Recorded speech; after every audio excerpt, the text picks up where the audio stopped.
his training camps were the stuff of legend. I mean, he would spar 100 rounds a week sometimes. It was just insane.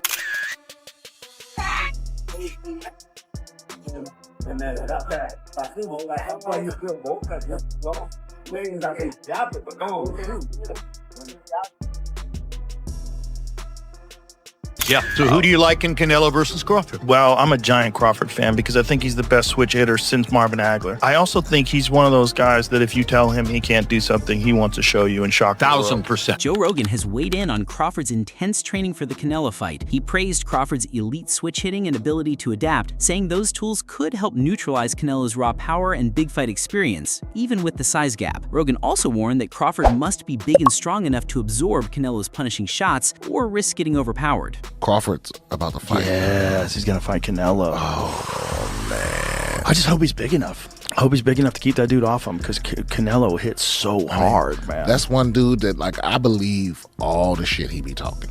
Crawford? Yeah. Oh, he's good. He don't just be saying shit. They tried to say that, like, Errol Spence was damaged because of what Crawford did to him because he was damaged from the car accident. I'm like, maybe. Or maybe Crawford would have done that 3 years ago. I think he's that good.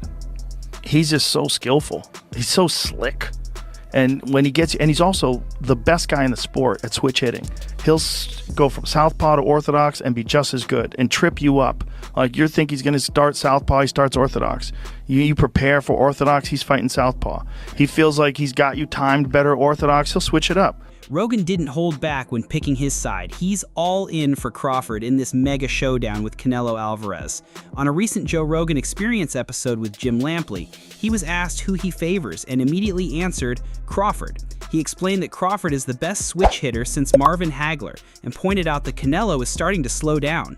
Rogan loves Crawford's slick movement, adaptability, and sharp fight IQ, while still acknowledging Canelo's dangerous size and power edge, which I think is really interesting. The Crawford-Canelo fight. Beyond interesting. Fascinating. Because how does Crawford compete with that size? Crawford is leapfrogging. He goes to super middleweight. 47 to 54 and now to 68. And the Madrigal fight in 54 is a difficult fight. Yeah. So who do you like in Canelo versus Crawford? Well, I'm a giant Crawford fan because I think he's the best switch hitter since Marvin Hagler. I also think he's one of those guys that if you tell him he can't do something, he wants to show you and shock the world. 1,000%. I also think Canelo is slowing down, and Canelo is more of a one-punch fighter now than the combination fighter he was when he was young. He uses strength and conditioning. There's very few fighters that just train using skill.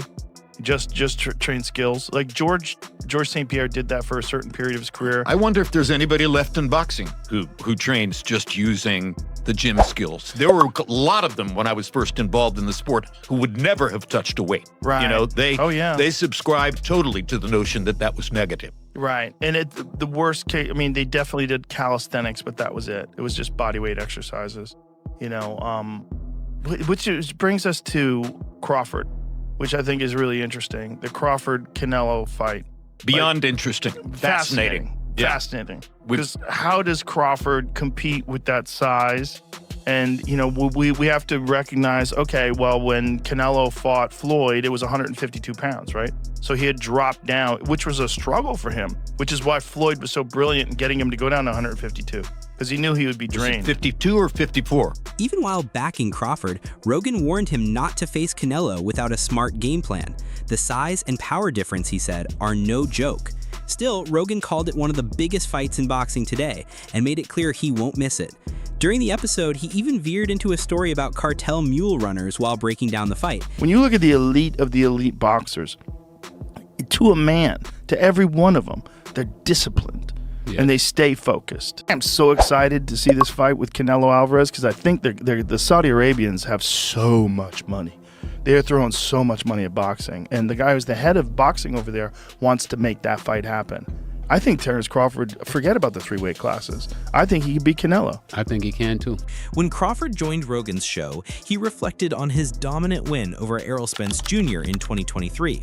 He explained that everything fans saw on Fight Night was the result of countless hours of drilling the same moves over and over. That discipline, he said, made the execution look smooth and effortless. As for Canelo's size, Crawford brushed it off, saying he might be bigger, but bigger doesn't mean stronger. Actually practicing it, you know, that was something that when I had the cast on, I was like, man, I love the gym so much. I'm like, man, I'm not leaving the gym. Like, I'm going practice with this left. And that's when I got the left stronger, because at first, when I go southpaw, it was only, you know, my right. Then when my hand got messed up, just started working on the left, and it started getting stronger and stronger. And I started getting more accurate, because at first, just throw it just to be throwing it. And then, you know, it just got to a point where my left was actually way stronger than my right. Teddy Atlas sees Canelo versus Crawford as the ultimate clash of size versus speed. Canelo has the power and home advantage, but Crawford's quickness and high ring IQ could tip the scales. Atlas compared it to Manny Pacquiao's upset win over Oscar De La Hoya, noting Crawford's timing, instincts, and elusive style. While Canelo has dominated at higher weights, Atlas believes Crawford's versatility and fight smarts make him capable of overcoming those physical disadvantages. Maybe he's a little overrated. Terence Crawford versus Canelo Alvarez at 168 pounds. Canelo's really good. But I think Crawford is special. I know he hasn't fought the resume everyone wants, but you have that or you don't have that ingredient. And I think he has it. Canelo's really good. He's tremendous. But could he be a tiny bit overrated? The greatness is within Crawford. It's in his desire, it's in his mind, it's in his makeup, where he came from. I know he's moving up in weight class, can he carry it? You know, but those intangibles, I believe that he has them. In camp, Crawford has revealed a major body transformation for his jump to super middleweight. After fighting at 154 pounds, he's bulked up to around 185, with earlier footage showing him close to cruiserweight size. He's still lean and cut, showing the benefits of strict training. But not everyone is impressed. Strength coach Rob Acosta warns that packing on weight so fast, from 154 to 168 and beyond, could cost Crawford some of his trademark speed and stamina against Canelo's dangerous power. On size, Crawford coming in the ring, and Crawford doing everything he can to match Canelo's power, possibly size, and to, at a minimum, try to just maintain what speed he already possesses. Because, you know, when you go up in weight, sometimes you compromise speed. So we know Crawford and his team are doing everything they can to, at a minimum, maintain his speed. But the question came up, okay, since Crawford is looking to come in the ring fast, powerful, we know he's already brilliant. Shit, what if Canelo comes in lighter? I'm like, lighter? Yeah, what happens if Canelo says, you know what, I'm not going to try to come and just outweigh him by 20 pounds on fight night, because I realize I'm in there with somebody who's very agile and who's probably going to be faster than me. And although I have timing, he has timing too. So I can't afford to be 2 or 3 steps behind Terence Crawford in my speed. Boxing coach Greg Hackett doubts Crawford can knock out Canelo in today's 12-round format. He says Canelo is too tough to be stopped and that Crawford doesn't have the raw knockout power or the style to stand in the pocket and trade bombs.